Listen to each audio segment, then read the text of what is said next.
અમરેલીમાં સૌપ્રથમ શહેરનું ઐતિહાસિક મંદિર નાગનાથ મંદિરે મુખ્યમંત્રીશ્રીએ ઝુકાવ્યું શીશ।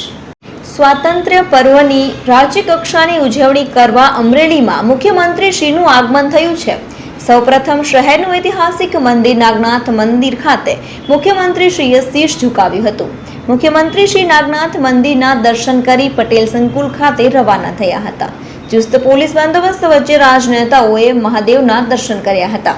મોટી સંખ્યામાં અમરેલી શહેરજનો મુખ્યમંત્રીશ્રીનું મંદિર પાસે સ્વાગત કર્યું હતું।